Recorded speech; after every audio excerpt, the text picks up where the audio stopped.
Good evening, everyone. Hi. Good evening, everyone. Thank you so much for coming out on this incredibly icy and cold evening. It's really nice to see everyone here. I'm Janet Gyatso, and I'm Professor of Buddhist Studies here at the Divinity School.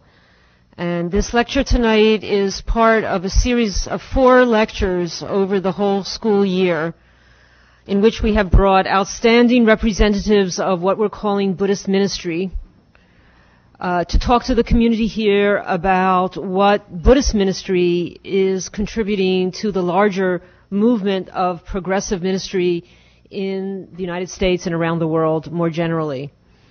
The Harvard Divinity School has a very well-developed program in ministerial studies. It has been primarily directed to Christian communities, and part of what is happening in a transformation of the Divinity School is now a more pluralistic approach to ministry and opening up the possibility of other traditions as well. And our first choice has been an exploration of what we're calling, just borrowing the term, Buddhist ministry, to see what that entails and what distinctive contributions that Buddhists make.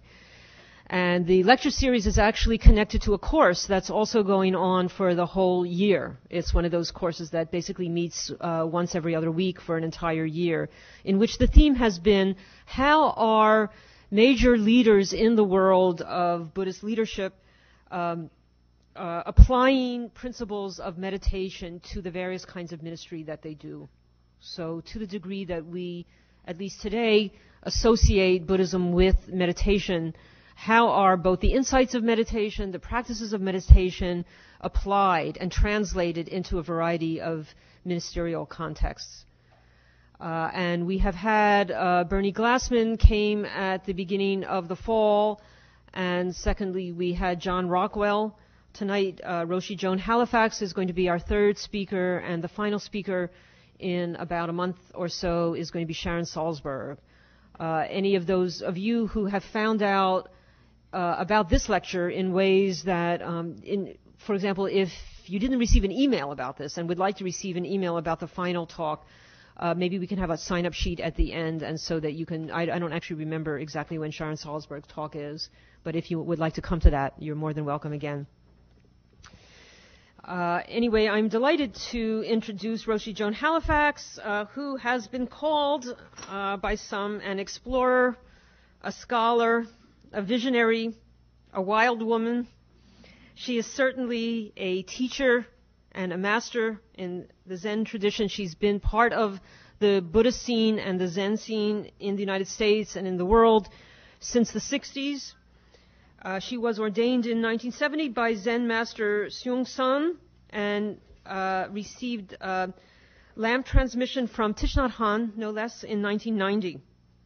She has also been very instrumental in the Zen Peacemaker Order that Bernie Glassman is associated with, and is a founding teacher of that organization as well. Roshi Joan, at the moment, lives at the Upaya Zen Center, which is in Santa Fe, where she is abbot and head teacher, and where she practices and teaches and also participates in a variety of important programs germane to the topic of the lecture tonight, namely directing the project on being with dying.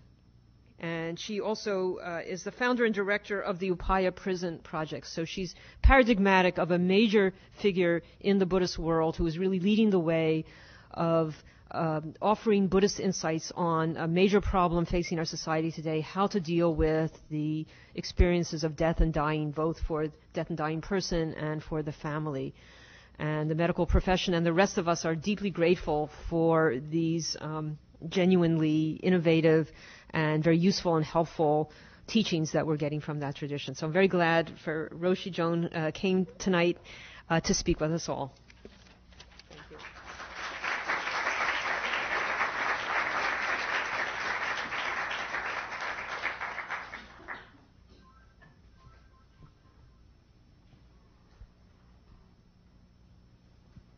So good evening, everyone. Thank you so much for coming out tonight. I really appreciate your intrepidness. I realized I didn't have the hairdo to really go out in the weather. So it was one of those moments where you examine your sanity and then, yes, I did put a hat in my little carry-on. I'd like to ask you some questions because I want to know a little bit about you.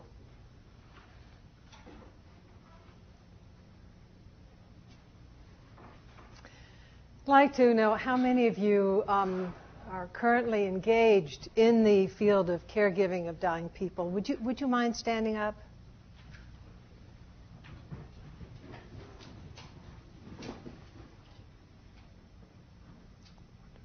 Thank you so much. Thank you for your work. And how many of you have sat with a friend or relative in this past year? Very few of you. Would you stand up, please? Oh, more of you.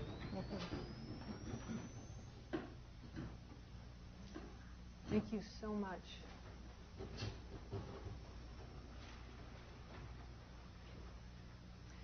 How many of you have lost a friend or relative this past year?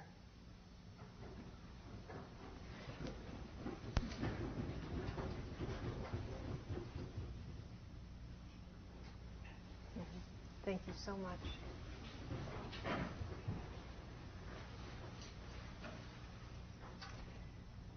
If you will, it's up to you, of course. How many of you have experienced a catastrophic illness?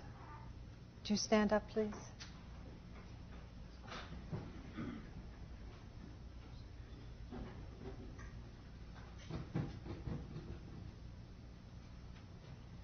Thank you.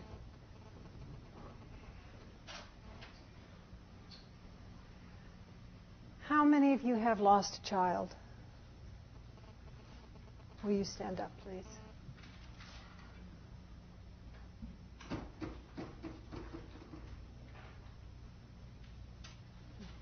Thank you very much.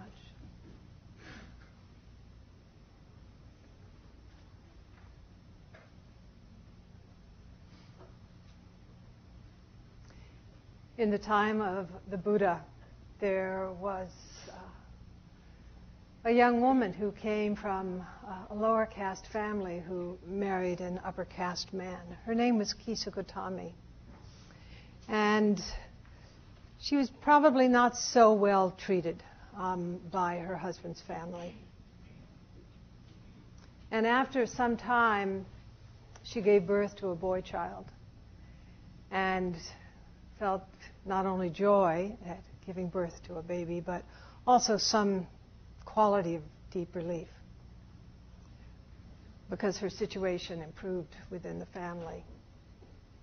And yet one day, suddenly, her little boy died.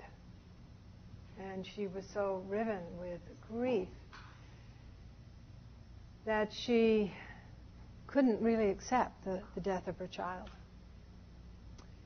And she went from household to household, and she begged from each household, please give me some medicine that my child can be healed.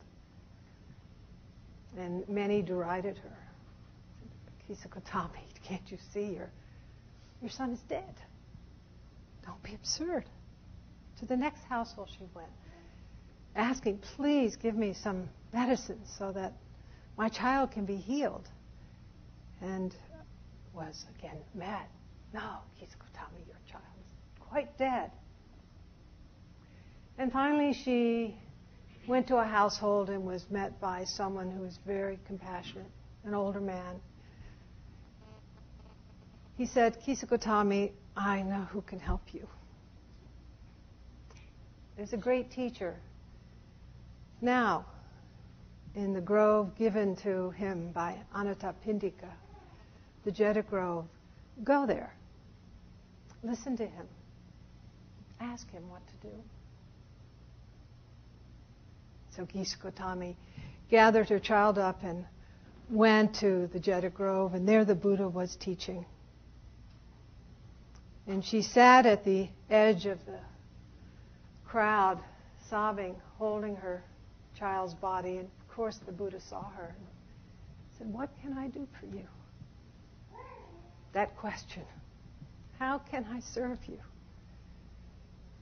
Oh, please, help me. I need medicine for my child to be healed. The Buddha looked into her and he said, "Let me ask you to do something. I'd like you to return to your village and ask for grains of mustard seed. But be sure to ask, has death touched your household?"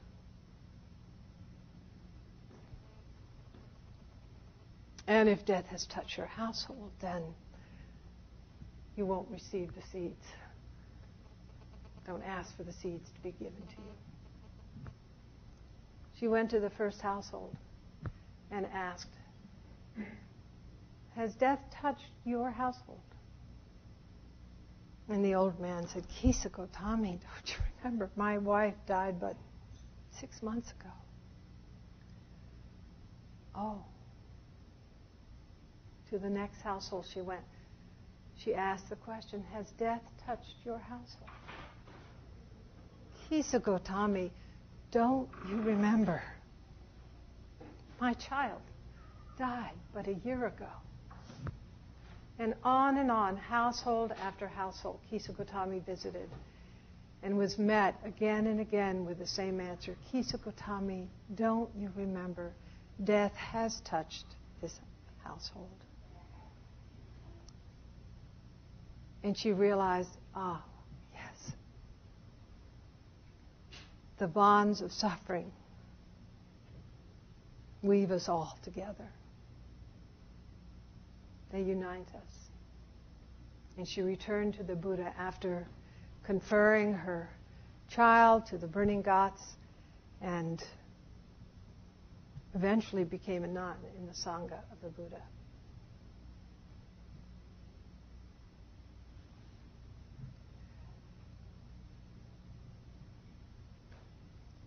My own interest in working with dying people opened for me at a very young age through the medium of my grandmother, who naturally took care of dying people, as was wont of women in those times.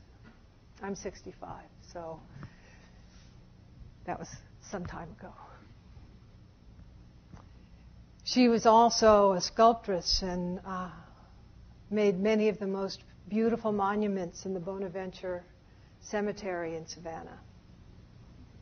She was comfortable not only attending the dying, but also figuring out what outfit they would wear after they died. You know, Southern women. My grandmother had white hair so long she could stand on it.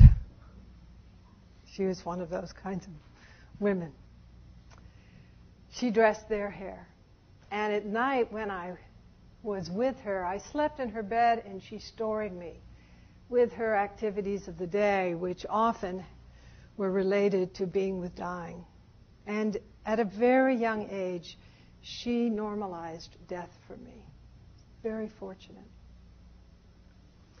My own life also shifted as a very young girl around a very severe illness that had me bedridden for 2 years, where I was blind and paralyzed. So that opened up some kind of deep sensibility within me, the value of having an interior life. And that was compounded by the fact that I was looked after by an Afro-American woman named Lilla, whose mother had been a slave. And she conferred on me a set of values which are still very present with me today. And my own mother, I mentioned it last night at MIT, during the Second World War, she was a gray lady taking care of men who were back from the war. And the last day of her life, she was a pink lady. You know those little ladies in hospitals with carts of magazines and books wearing their little pink things? That was her thing. to go around and help people. So that sensibility was very deep in my bones, in my upbringing as a Southern person. Like some of you, I was part of the civil rights and anti-war movement and got a strong dose of what it is to live in a world where you felt deeply that there was injustice and marginalization. Like many of you, but not all, I was part of the psychedelic revolution. And that was kind of great. And probably like some of you who are older, I had this deep commitment to be somehow a servant in the world.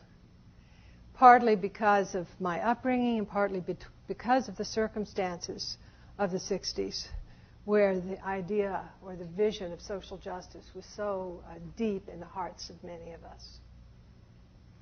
And that drove me into anthropology and then this whole field of how do cultures relate to crisis, which brought up many questions for me. And also in the 60s, I became a Buddhist. I began to sit in 1965 because I needed to do something about my mental condition. All of this compounded in a moment when I became a young medical anthropologist at the University of Miami School of Medicine, and in 1970. And there I was acutely aware that the most marginalized population in the hospital setting was the population that who were facing death, dying people. And teaching in the medical school, I became deeply aware that for people practicing medicine, death represented a failure. And so, needless to say, this touched me. And then I married a psychiatrist from Czechoslovakia who was working at the Maryland Psychiatric Research Institute, who had taken over from a graduate of Harvard, Div School graduate, actually, and also a psychiatrist, Dr. Walter Pankey, who had died quite young from swimming out in the waters not far from here, and he just drowned. But Dr. Pankey headed up a very important project using LSD as an adjunct to psychotherapy with people who were alcoholics, with psychiatrists and psychologists, and helping them explore the dimensions of the mind that are not normally accessible in straight states, and also with people who are dying. And my husband took over that project when Dr. Pankey died, and I had the opportunity to assist him in a very remarkable set of experiments that was under the auspices of the National Institute of Mental Health, working with people who were in the final phases of active dying. It was a really profound experience and a very successful, if you will, experiment, because this was a contemporary rite of passage that brought forth deep psychological content in the lives of people who didn't necessarily have an interior life or much of one, and who through this experience with careful preparation and then the profundity of the LSD experience followed by very careful aftercare went through a deep transformational experience and had the opportunity to, we hope, we think, because we looked at this carefully, to transform their quality of life and also their perspective on what it was to die, plus their relationships with their family system. This work marked me deeply in many ways, and you could say I really got bit by the bug, not so much of LSD, but of the deep experience of what it is to presence a person who is facing the end of their life. And not only the person who's facing the end of their life, but their entire family system. And at this time, my own Buddhist practice was metabolizing. This was in the early 70s. And I, as a cross-cultural anthropologist, had looked into many different spiritual and religious disciplines as for means for working with dying people and with families. And I saw that Buddhism really had something profound to offer.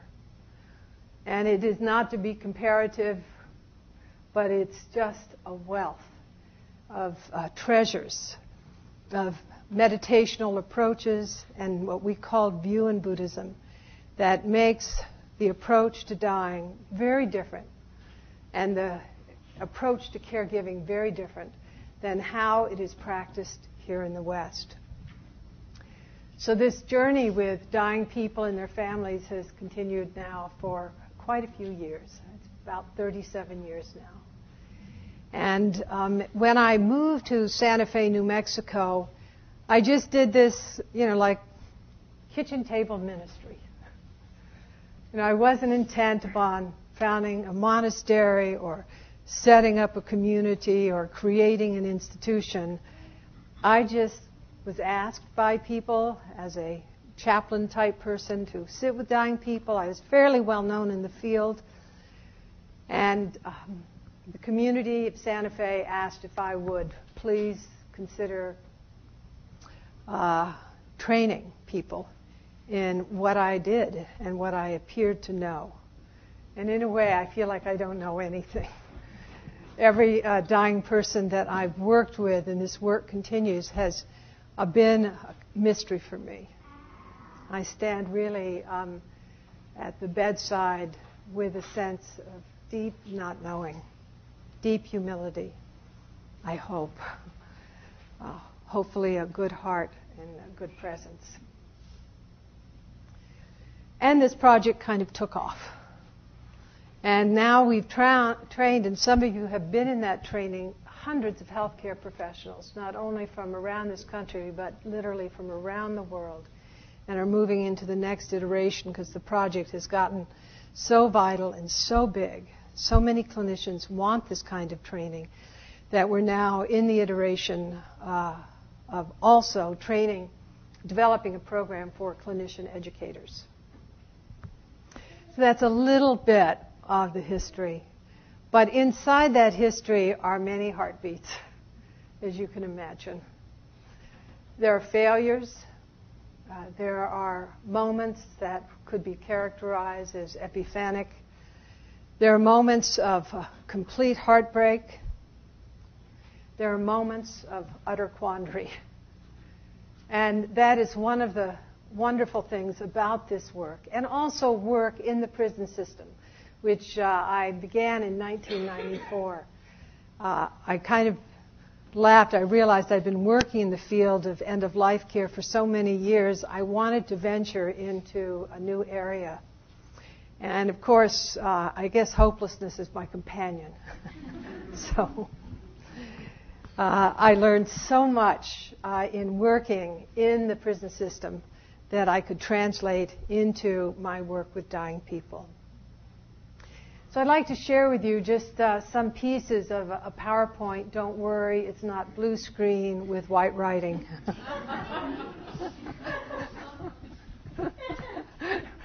And a little title on top of it. I was at a medical conference once, and I thought, they're all doing PowerPoints, and I'm often doing medical conferences, and I thought, I feel so insecure. I'm just standing up talking, sort of freely. And I went up to my room with my little Apple computer, my little Mac, and I said, oh, there's a PowerPoint thing on this. And, Macs are so intuitive, so I taught myself. I still don't do it right, but I don't have as many words on the PowerPoint as I did in the beginning on each screen. So let's see if we can get active here. And I'm a little nervous that you're going to see my desktop. I did try to clean it up before. Oh, good. Okay, great.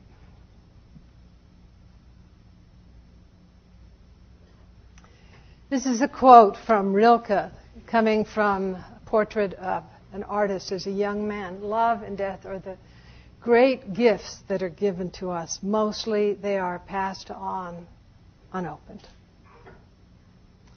And this is really the essence of our work, to understand the relationship between all the aspects of love. But as Freud said, eros and thanatos, and to unpack what is love in our lives and what is death.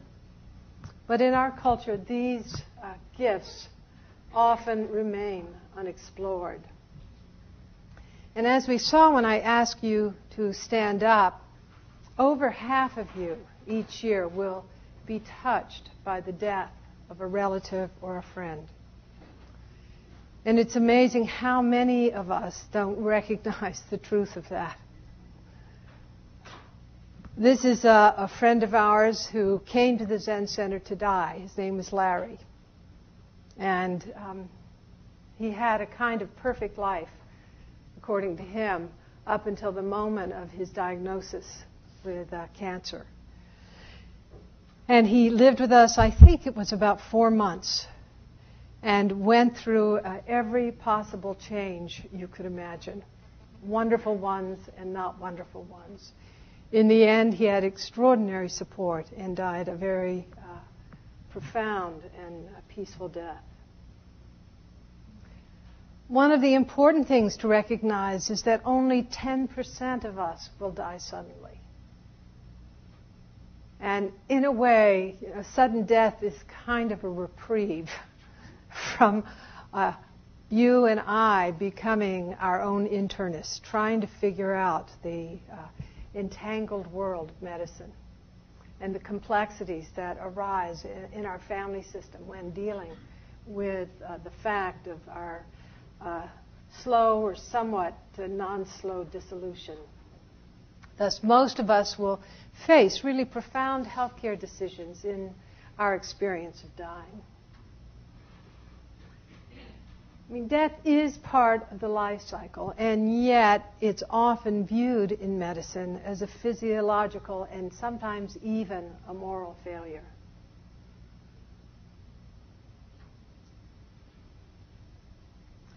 But in the 1997 Gallup poll, exploring the issue of dying and death in America, it was discovered that most Americans want to reassert the spiritual dimensions in the experience of facing death. So we ask ourselves, what gives life and death meaning? And the survivor of the concentration camp, Viktor Frankl, said it so simply: death gives life meaning. It's very strange to contemplate, for example, the odd possibility that we would never die. And what would that do to our lives if we had that kind of eternal life, that our body simply went on and on forever? It would shift, I believe, our relationship to the present in a very profound way. But this is what most people feel about dying. I'm not afraid of dying. I just don't want to be there when it happens.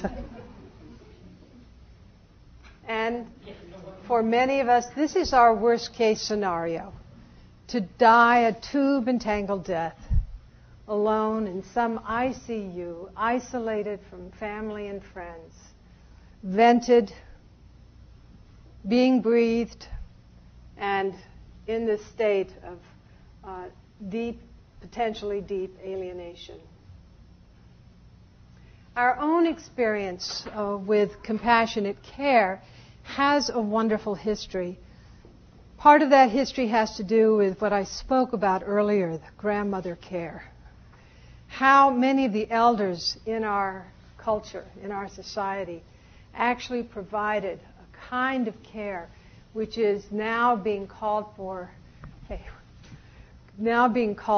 again. Grandmother care is essential. And in a way, my grandmother, and maybe some of your grandmothers, exemplify the quality of patience, the quality of compassion, the quality of connectedness and community that we're nourishing within contemporary contemplative caregiving.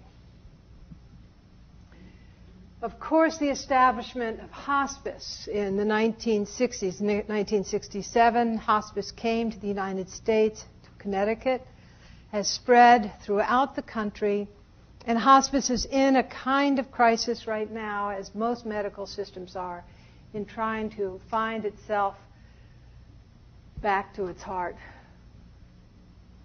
The bottom line has become a little important, and the institutionalization of hospice has lost, in a way, the spirit of what Cecily Saunders brought forward in hospice, in her wonderful experiment in hospice many years ago.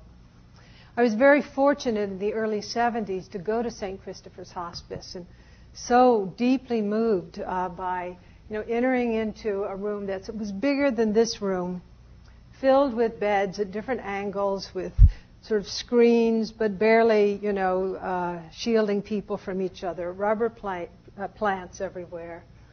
It was kind of like a funky living room, St. Christopher's Hospice. And Dr. Saunders was so comfortable delivering the afternoon brandy to all the dying people and sitting on their beds and really violating the kind of boundary behavior which has been taught in medical school and in nursing schools across this country. And when the man dying of lung cancer asked for a cigarette, she didn't smoke, but she pulled out of her pocket a pack of cigarettes and lit his cigarette, which completely dumbfounded me. And of course, her strategy was the forerunner of palliative care. Her strategy was to give love and manage symptoms. She's a wonderful, wonderful person. And then we had the 60s. And bless the 60s, because the idea of an engaged Buddhism with Thich Nhat Hanh, who in the 60s, walked down Fifth Avenue protesting the war, setting a powerful example of what an engaged Buddhism was to become in this country and in other places in the world. Also at this time with LSD and mind-expanding experiments that were going on here and elsewhere, and the advent of a powerful Buddhist community that's proliferated throughout this country and in Europe that has really changed what we know as the mind and given us a perspective on the value of the inner life in terms of a huge range of meditational practices. After the 60s, the conscious dying movement are being born in the 60s with Ram Dass and Stephen Levine, Dale Borglum, the work Stan and I did with LSD, all sort of pioneers in bringing death and dying to the foreground of the consciousness of people in this country, saying, listen, this is something that's going to happen to all of us. Fear not. You too. And we have to transform not only our perception of what it is to die, but also what is death itself and the institutions that are involved with care of the dying.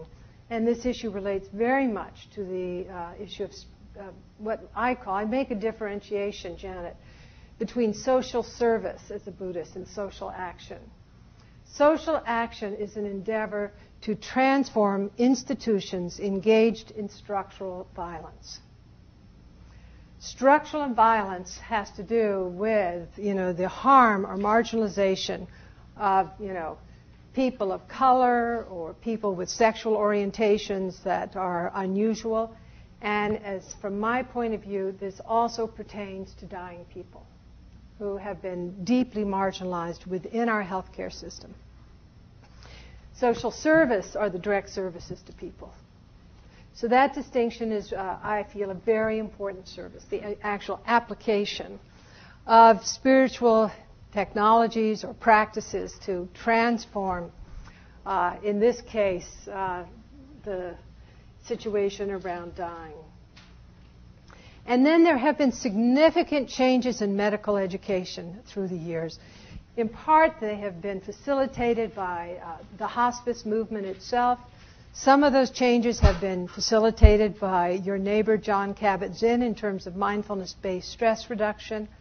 Some by a whole range of individuals involved in complementary and alternative care, where we see that medicine is just not about dealing with the meat. There's a whole person here with psychological, and cultural, and social preferences and needs. And this whole person and their community needs to be addressed, not just simply from the point of view of scientific medicine. And out of this wonderful inquiry and blooming of possibilities arose a discipline in medicine that's relatively new, but actually deeply influenced by Buddhism.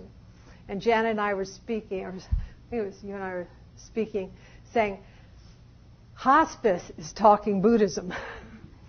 Palliative care physicians are talking Buddhism. They don't know they're talking Buddhism. It's stealth, and it should be. And I'm glad my hair grows fast because I do a lot of medical conferences because I don't really like to stand in front of all those clinicians with my bald head because it sort of reminds them. They think, oh, she's a survivor, so to speak. But in actuality, going into clinical situations, grand rounds, going to Lombardi, which is a great research center in Washington, addressing the issues of nurses who have been really extremely stressed out by conditions in hospitals and what is asked of them. It's been a very, very powerful experience for me to see the power of palliative care moving into the foreground of medicine in this country. So we work in our training program with 4 aspects. One is the psycho-spiritual dimensions. And these include the worldview that an individual has, and we can't say family and we don't want to say culture because we're talking about phenomenal diversity in beliefs and preferences. The second is the actual techniques that we use to develop an interior life. In the case of Buddhism, this is meditation. And the third is the actual implementation, or bringing our practice and our view out into the world in a way that is congruent with the world that we're moving into, and not proselytizing or alienating. The second area has to do with relationship-centered care and community development. Learning to see, as the Buddha taught, that a dying person is not dying in isolation. Even if it's a homeless person, a person without relatives, those who are caring for that individual are in fact part of a community that is clinicians and other compassionate strangers who are giving care, are part of a community that are engaged in a relationship. And those relationships, no matter how brief they may be, can have profound significance both to the dying person and to those who survive him or her. The third area, which is tremendously important, is how do caregivers take care of themselves? And this is both clinical caregivers as well as family caregivers. This is essential. And so often the heroic model in the Judeo-Christian community is, I got to help all these people, and there's no real ethics of self-care or ethos of self-care. And understanding that it's essential that the caregiver be a healthy vehicle for giving that care. And the caregiver essentially models an intrapsychic process within the dying individual that you hope that he or she will adopt. And the fourth area is how do we implement this in medical institutions and in our communities so that when it's our turn, the structures, the people are there, educated and able. And we can't see really any of these aspects as separate from each other. So you know this guy, Ram Dass, bless him.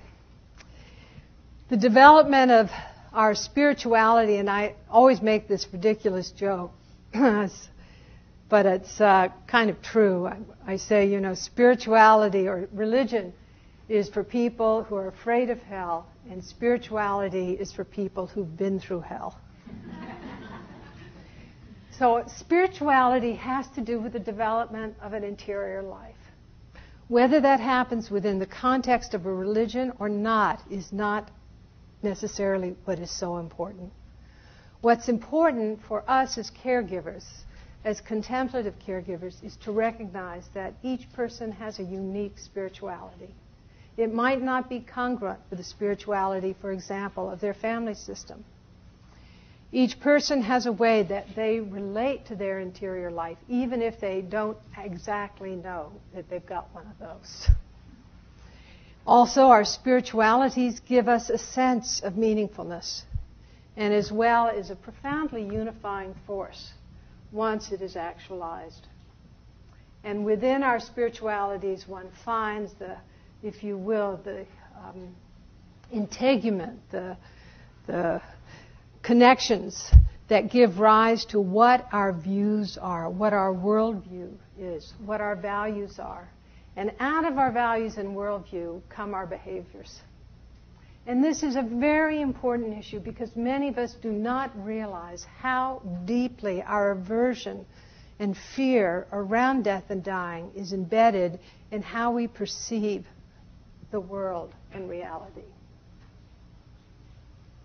The second area, community development and relationship-centered care, needless to say, values relatedness. And to understand that the web of relatedness includes family, friends, practitioners, and the postman. And this is a powerful image of a doctor praying with his patient. Care of the caregiver. The value of that. And the deep value of understanding that my own limitations are essential for me to recognize. So with Sharon Salzberg, who will be here in a few weeks, I asked her many years ago, I said, you know, we're teaching all these practices to caregivers. They're all Buddhist-based. But they've been translated, as some of you know because you've been in the training, into a very universal language, a non-sectarian language. I don't think they're trivialized. But, you know, we try to not missionize people. And I said, Sharon, would you send me some phrases on the Brahma Viharas that are appropriate for dying people and caregivers? And out of that initial intimate group of phrases has grown this plethora of contributions made by many of our participants over the years. This phrase is one that Sharon offered to us. May I see my own limits with compassion, just as I view the suffering of others.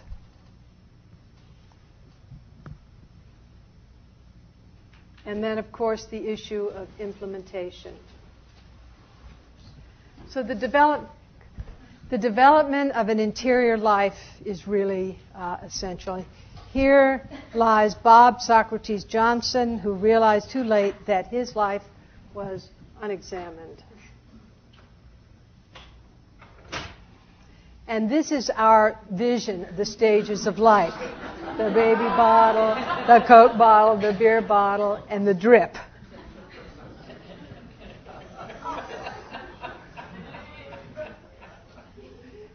But in fact, there are many phase shifts through which we pass in our lifetime.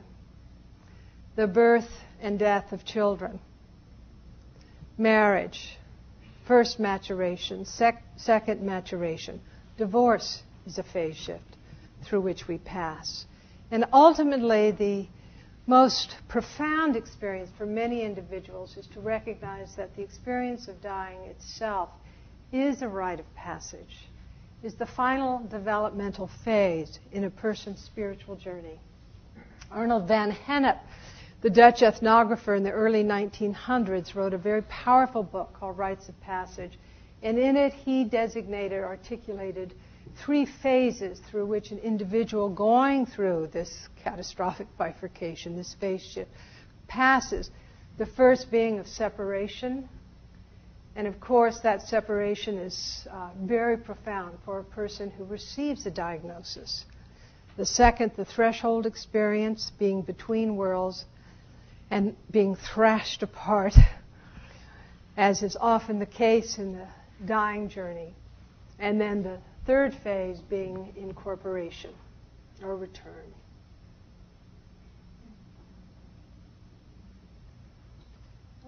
Our spiritualities are a deeply personal matter, integral to our own experience of maturation and integral to the experience of transcendence or liberation at the moment of death. Our spiritualities invite us to explore our notion of the self. Is it local or non-local? Of interconnectedness. The meaning of pain in our lives. Is it punishment or as it is? The meaning of suffering, which is the story around pain. The truth of impermanence. Oh no, it's the angel of death. I've changed my name to Agent of Change. But to explore, is there anything that is permanent, in fact? And how does our experience of the transitoriness of our lives affect our relationship to the truth of our own mortality? I worked with a young man who was dying of AIDS-related lymphoma.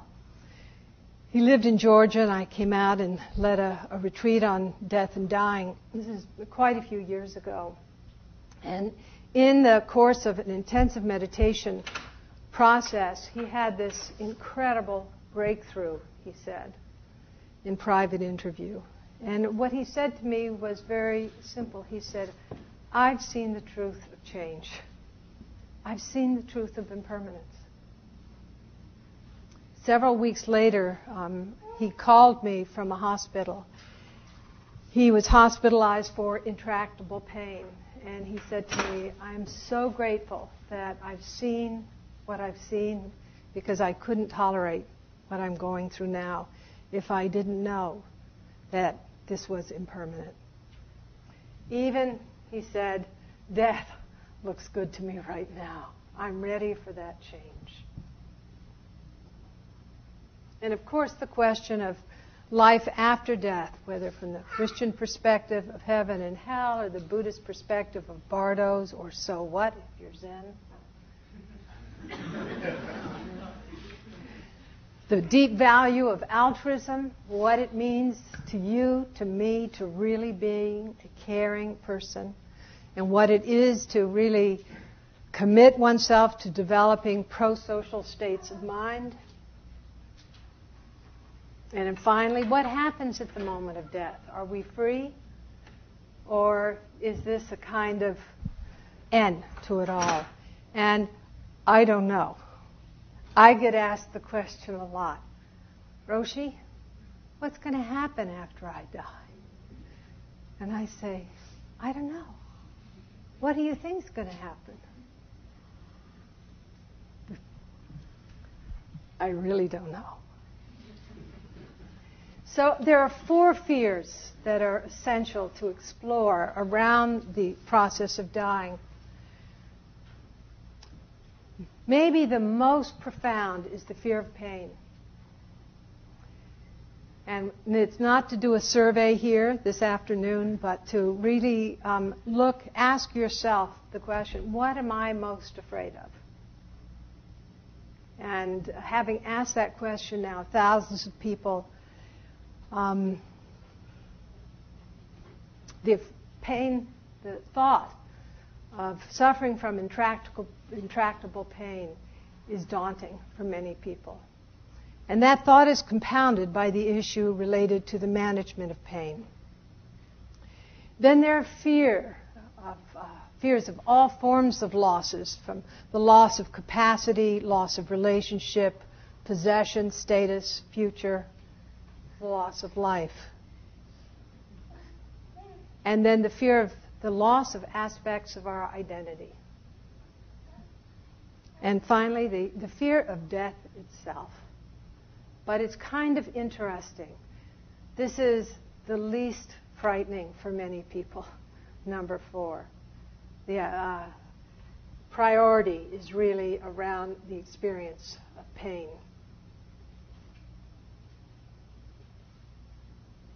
The Christians in the Middle Ages leaned over, and monks whispered to each other, remember death. Plato said, practice dying. And in Buddhism, our admonition is not only to explore the truth of the inevitability of our own deaths, but to cultivate presence in the face of suffering, in the face of death.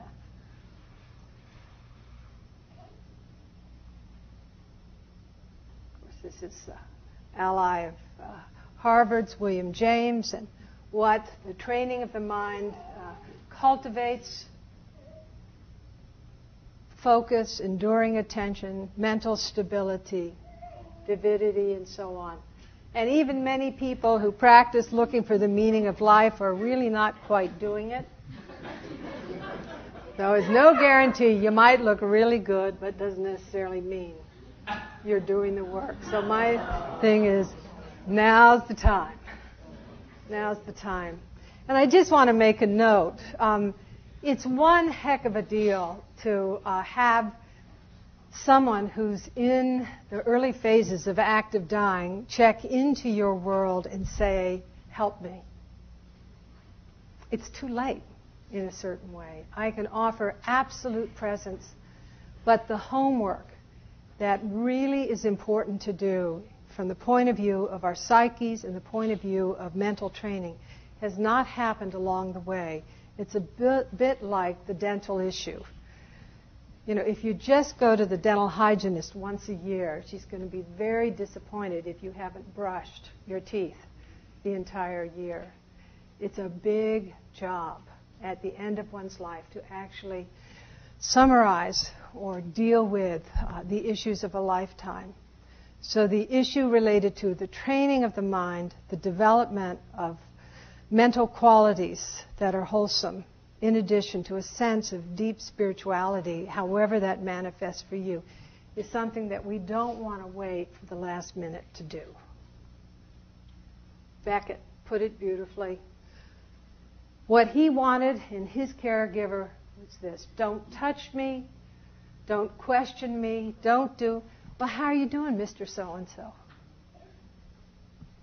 I was walking down the street with another man who was dying of AIDS who'd been recently released from the hospital. And Jonathan said to me, if one more person asks me how I am,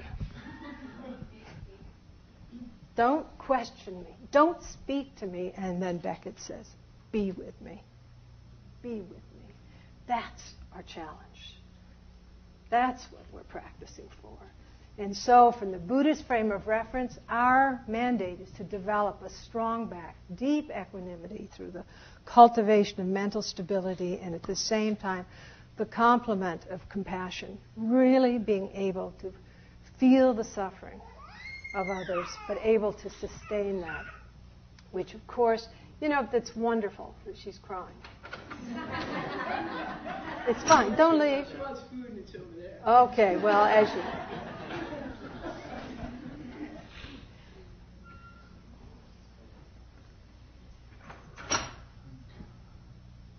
And this is a man with AIDS who says, I don't want to be judged on how I die.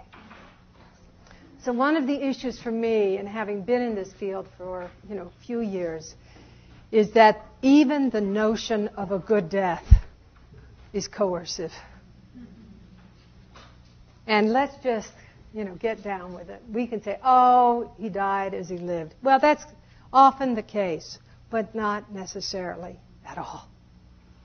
And we hang on to some idea of what it is to die with dignity. And my thing is, the hell with death with dignity. What's important, I think the caregiver should be dignified when they're with the patient, but people should be given permission to be exactly as they are, to go through what they need to go through.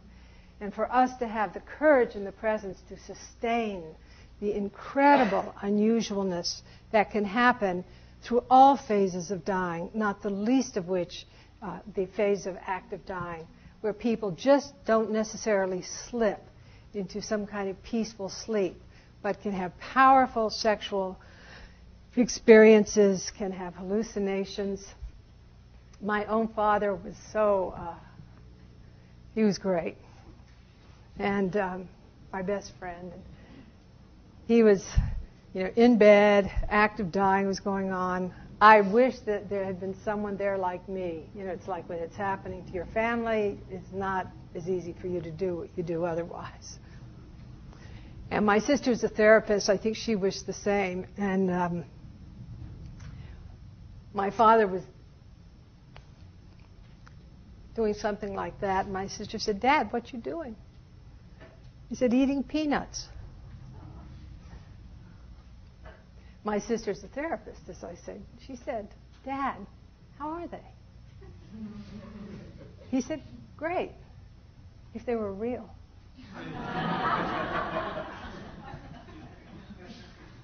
So this presence in giving care. And that presence is something not only that we cultivate in terms of others, but it's really essential that we cultivate this presence for ourselves as well.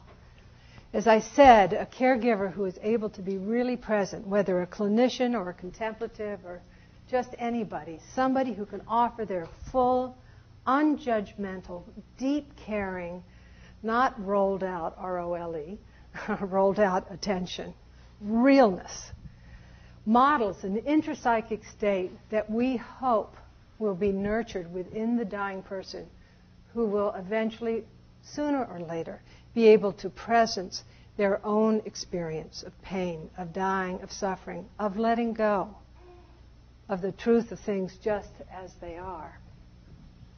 And some photographs. Oh, this is another phrase that Sharon gave us. "May I offer my care and presence, knowing it may be met by gratitude, indifference, anger, or anguish." This, by the way, is a phrase that I used in prisons a lot. Often I did hear from the men I worked with. I worked in death row and maximum security with really tough, wounded people. And a man would say to me, "This is the first time in my life I've been treated with kindness." And that's what was offered back to me, even though it was really scary at times to be in these situations. Working with dying people, often caregivers have unmet needs that are emotionally based. They go into the discipline of caregiving because they really need gratitude and they need the attention more than the people whom they're giving care to. So this is another reason why this inner work, this work of psychology, is so essential. Often you're met with anguish. Often you're met with anger. And it's learning how to deal with judgment and blame. It's 100% attrition rate in this work. And families and dying people feel often so helpless. They've lost autonomy, their autonomy. They cannot control the course of life, suffering, and death. And as a result of that sense of deep helplessness, often anger arises. And it's essential not to personalize this, but just to be very clear. This is how this moment of suffering is manifesting.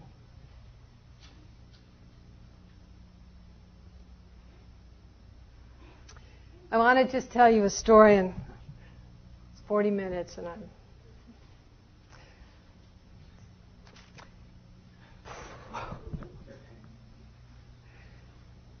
when Stan and I were working together on the LSD project, we got a call from a physician named Dr. Lou Schaefer, and he had referred people into our project.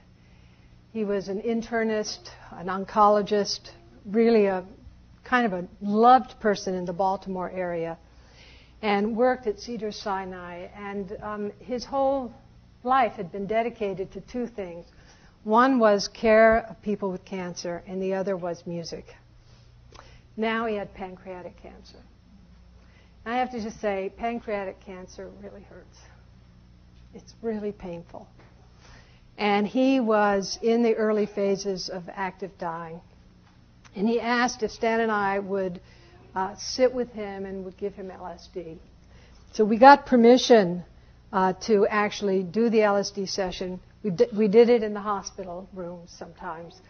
We usually did it at the Research Institute. But we got permission from the government and the Research Institute to run the session in his home. You know, there he is in the living room, mattresses on the floor. And he loved classical music, and at times he conducted the Baltimore Symphony Orchestra. So he picked out all the music he wanted to hear. And this sort of approach, you spend a very intensive time preparing the person for the LSD session. And he had an incredibly kind, devoted wife. She was there for the whole preparatory period. And then there was the big day. And on go the earphones and the eye shades, and Stan's taking notes, and whew. And all of a sudden, Dr. Schaefer sort of opens his arms up as he's, completely supine, but he just opens his arms up and his eyes just flooded with light. He was just looking totally in bliss. And then he made this kind of gesture, like, I want to be held. And Stan said, hold him,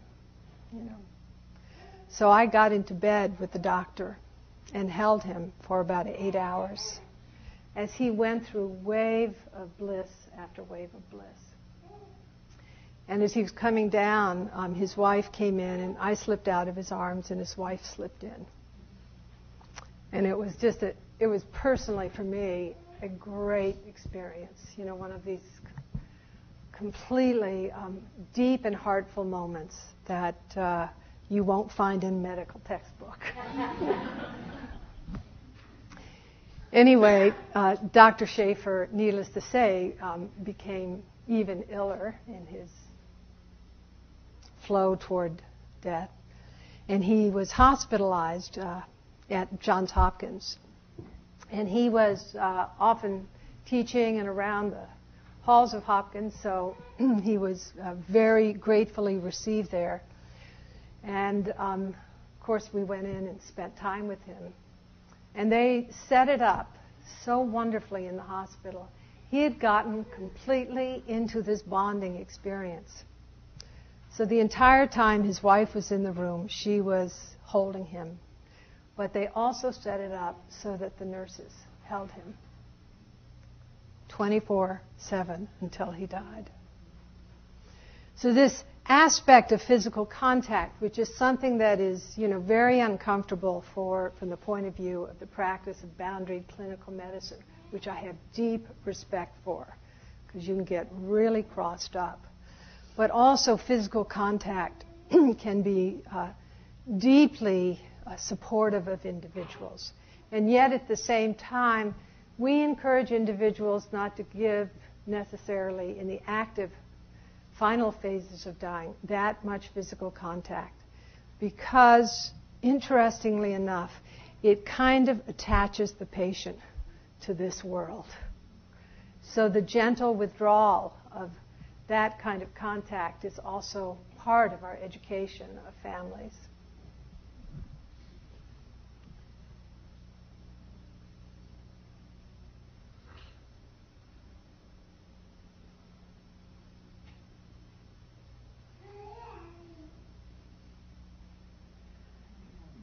I know.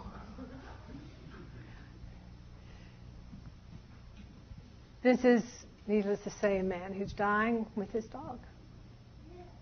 And often our most undefended relationships are with our creatures. And often when one goes into a hospice or hospital, that relationship comes to an end.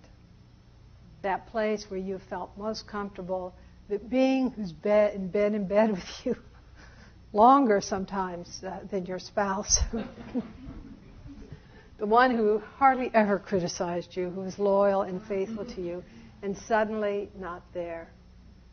And in this regard, also, I make, the comment about the postman, because the web of relationships is really much more complex than we often consider. And this was brought to me very clearly when an elderly woman, as she was dying, begged to see the postman.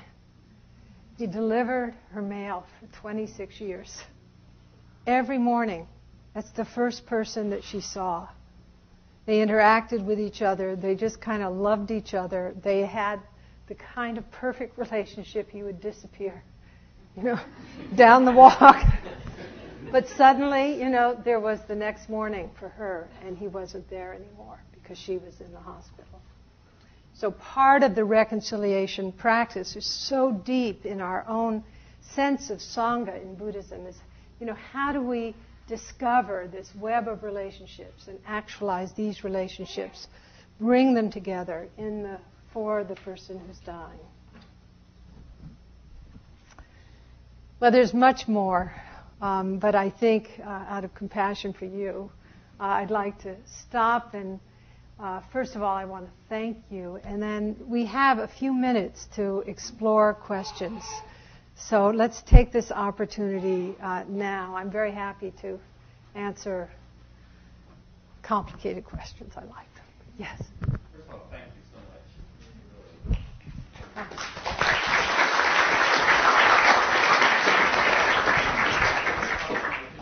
kept remembering back to the movie that had the most impact in my life. I can't remember what it's called. Dead Man Walking. Yeah. Oh, yeah. And the thing was, when I walked out, I was telling people, that's the most amazing movie I ever saw. I was like, that man deserved to die because I'm terrible with kids. And the thing that people missed was that he died a human being and not an animal. Right. And the most poignant moment I think in the whole movie was when they were sitting across from each other, and she corrected him, and he said, well, what do you care about? It would be dead and created. He said something like, human beings respect each other, and you're not respecting me. And I don't know what it did to me, but it was so deep. Yeah. Because she brought to that experience, what that Salzberg quote, and she just really demanded from him to show up as a human being. Yeah. And I think that's the value of what you do, that's the ministry. That is really so true. I often say, I think that there should be 2 words over our Zendo door, our temple door: show up. That's the issue. And this issue of the strong back, soft front, most of us have strong front, soft back. We're really wimped out. And so it's like we're trying to do a big adjustment here. And what greater place to learn than with a dying person? Yeah. Thank you so much. Yes. You talked a little bit about this idealized image we have of the great death, peaceful and dignified. And most of what I've seen has not been that way, primarily because the tubes, because of the medication, because people tend to be unconscious when they die, and even beyond that, because there's, at least in my experience, there's so much dementia around, so that people slip away over a period of time. And I don't know how your methods, relate to those less than ideal circumstances. Well, first of all, I've actually participated in almost no ideal circumstances, which is the point. And you don't want to set a bar that's unrealistic. You've got to get rid of the bar right now. And whatever is the situation, that's what you're dancing with, which is why this work is so extraordinary, because you just don't know what's going to happen. And you're training all the time.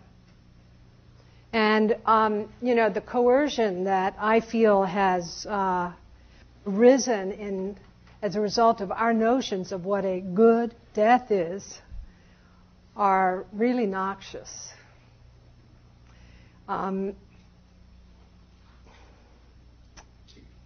We just can't say. We really can't say. I have, I'll tell you 2 bad death stories. And one of them was a woman who had cancer of the vagina, who had, was horrendous, the extensiveness of her illness. Deep putrefaction in the lower region of her body. It went on a long time. Wave after wave of caregivers just burned out. I think I said it in my talk last night. She always just blew my mind. I'd walk into the room and she would say, "How are you doing?" She really had something special. But the pain was just too much to bear, and there was nothing that could cut it.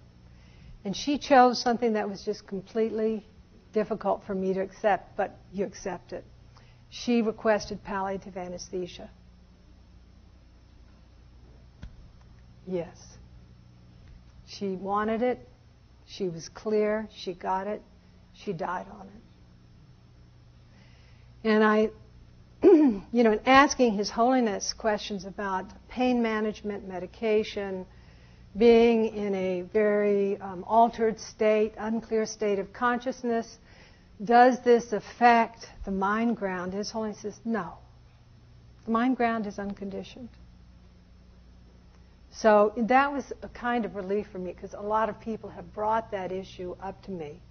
But this was in 1994 when I did a presentation to His Holiness on near-death experiences. That little presentation is in a book called Sleeping, Dreaming, and Dying, if you're interested. And this interaction with His Holiness was extremely edifying for me. And he said, mercy. Always choose the merciful way. And that's, I think, where we're at.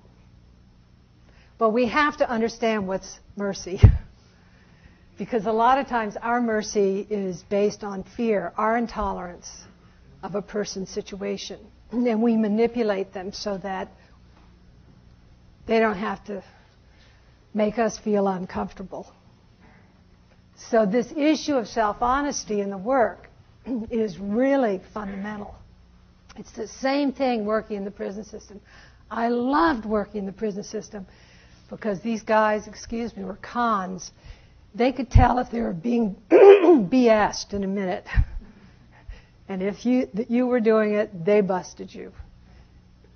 And it was a great, great experience for me. Constantly, get out of my role and get into the moment.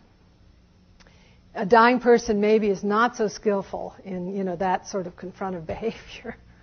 But still, the sensitivity, because the veil is so thin and the dissolution is happening, the sensitivity is there.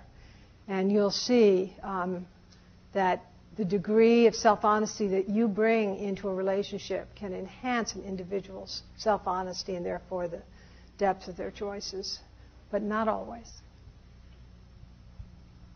It's tough work. It doesn't always turn out like you'd like it to. Anyone else? And thank you for your question. Yes. You listed like 4 among all the different reactions people can have of gratitude, indifference, anger, anguish. It seems to me that gratitude can be as confused a reaction in terms of I ought to feel grateful for this. I feel attached to these human connections, and both the caregiver and the patient just have to take it as the reactions that are there. True. Very, very true. I would say that anger is often characterized as negative, but it can be extremely clarifying. So I think it's important for us to not judge or evaluate responses to, whatever's going on as good or bad. But I have to say, as somebody who's done a lot of this, it's more fun if it's not angry. But I'm not looking for gratitude. I hardly ever get thanked. By the time anybody's around to thank you, they're gone. And to be perfectly frank with you, really just truthful, you're there as a kind of bridge for people. And nobody, almost not true, most people don't want the dying person to die. So when they die, it represents a loss that is unsustainable, and is your, the Saint Pietra at the bridge. You've got the sort of keys, or you're there. So that's how it is. Often it's a very complicated situation. It's not to be attached to any of it. Good, bad, or indifferent. And gratitude can be mighty confusing. But I just want to recommend that you look at the writings of Brother David Stendhal-Rost, because he makes a wonderful distinction between gratefulness and thankfulness. So in its pure form, gratefulness is this kind of fullness of a heart, just like a glass of water where the water's kind of brimming at the very top. It hasn't sort of flowed over the glass. And thankfulness is an object, which is when that water flows over the lip of the cup, if you will. And gratitude, I think, is, a very interesting process to explore. Yeah. Sounds like one is the shell of the other. That's a beautiful way of putting it. Thank you. Anyone else? Yes. You spoke about using LSD in a very positive way. I'm just a little younger than you, and also have seen LSD be very instructive. So I would just be curious about your understanding of what that experience is all about. Mm-hmm. Well, that's a big question. I'll see you later. Let me just say that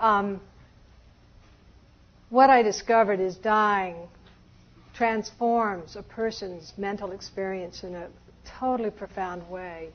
The mind is usually well designed to go through the dissolution process. And that, in a way, it's like gilding a lily. And I think that, I'm a very straight-on Zen Buddhist, and I don't want to, it took me years in a way to sort of get my feet back on the ground through very diligent practice and not be, somewhere that was more like a decorator's palace, so to speak. Sometimes I'm a little morbid, the Gothic palace or the beautiful palace. So, would I recommend it? Would I write a prescription for it? No. I feel that the relationship of trust that can develop between caregivers and a dying person, and the dissolution process itself, and the importance of having the possibility of clarity, of lucidity, as the unbinding of mental processes is going on, cannot be underestimated. So I think the experience of transcendence, of seeing the interconnectedness of all beings and things, which you can on acid, but you also can just cross your legs and hope to die. Yeah, I don't recommend it. Anyone else? Yes.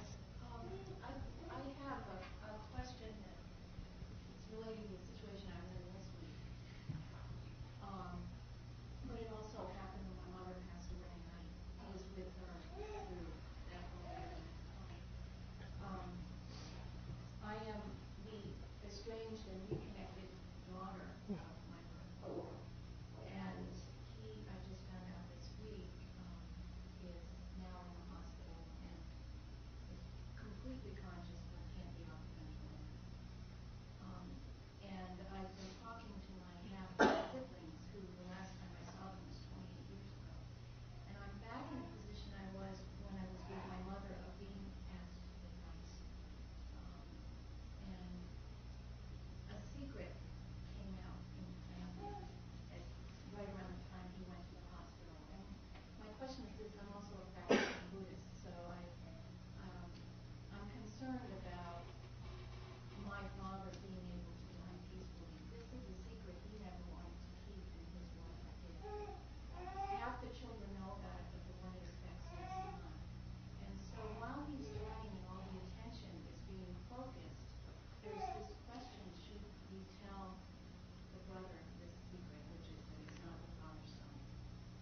should we keep that from him so that he can focus on being with his father as he said, what the father would like his son to know.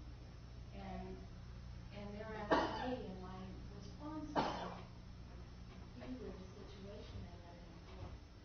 Because compassion goes in both directions, and no one can judge. I mean, my own feeling was that I wasn't completely confident in this guy's advice was that none of us are in a position to judge what's best, which answer is true. But I have a sense that this comes up quite a bit, and I know with my mother, things came up on the deathbed that left us, the family sort of aghast and then thrown into a situation with each other, and I think that this must be quite common. It is really common. It's really common, and thank you for saying what you did. I think that you counseled your family really skillfully. There's no one right way, but there is always the reference point of mercy. Yeah, thank you. Well, thank you very much for coming tonight. Thank you.